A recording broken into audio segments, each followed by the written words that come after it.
प्यारे बच्चों, आप सब कैसे हो? आशा करती हूँ कि आप सब स्वस्थ होंगे।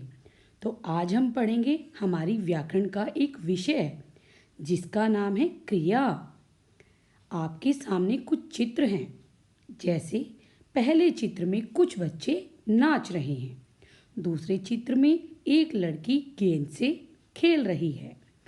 तीसरे चित्र में कुछ बच्चे सुन रहे हैं और चौथे चित्र में दो बच्चे आपस में बोल रहे हैं।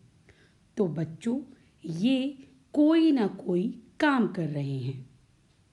हंसना, सोना, खाना, पढ़ना। अब आप देख सकते हैं, पहले चित्र में बच्चे हंस रहे हैं। दूसरे चित्र में एक बच्ची सो रही है। तीसरे चित्र में एक बच्चा खाना खा रहा है और चौथे चित्र में एक बच्ची पढ़ रही है। तो बच्चों, ये सब कोई ना कोई काम कर रहे हैं। हंस रहे हैं, सो रहे हैं, खाना खा रहे हैं। अब आपके सामने और चित्र हैं, देखिए। भागना, उठना, बैठना, दौड़ना। पहले चित्र में बच्चा भाग रहा है। दूसरे चित्र में बच्चा उठ रहा है कुर्सी से। तीसरे चित्र में बच्चा कुर्सी पर बैठा है और चौथे चित्र में बच्चा दौड़ रहा है।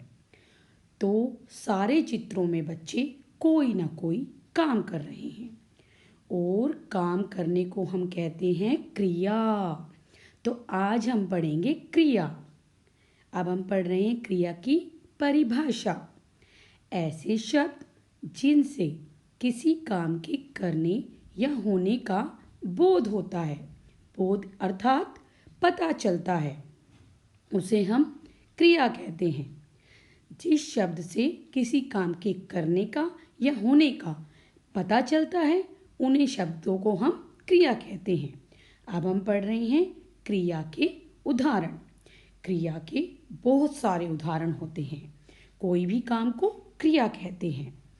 लोग होली का त्योहार मना रहे हैं। राज स्कूल जा रहा है। सूरज निकल रहा है। शिक्षक स्कूल में पढ़ा रहे हैं।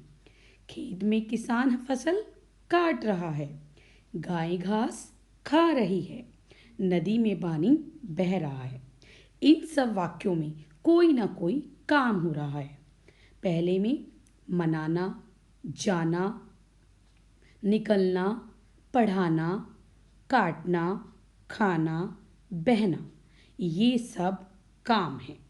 सब वाक्यों में काम हो रहा है। अब हम पढ़ेंगे क्रिया के भेद। क्रिया के दो भेद होते हैं। पहला सकर्मक क्रिया और दूसरा अकर्मक क्रिया। सकर्मक क्रिया में कर्म यानी काम साथ में होता है, कर्म। और अकर्मक क्रिया में जो क्रिया होती है वो बिना कर्म के होती है। इसी प्रकार से क्रिया के दो भेद माने जाते हैं, सकर्मक क्रिया और अकर्मक क्रिया। सकर्मक क्रिया, राम खाना खा रहा है। राम क्या खा रहा है? खाना। इसमें हमें कर्म का पता चलता है। राम क्या खा रहा है? खाना। तो इसीलिए जो ये राम खाना खा रहा है, ये सकर्मक क्रिया का ही उदाहरण है। इस प्रकार से बच्चों और भी उदाहरण हमारे सामने आते हैं।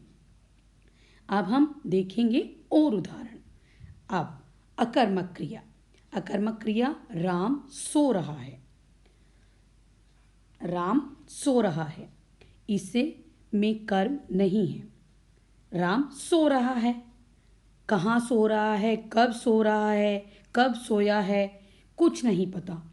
तो इसीलिए यह जो उदाहरण है वो अकर्मक क्रिया का उदाहरण है। इस प्रकार से बच्चों, आज आपने क्रिया के बारे में जाना। धन्यवाद।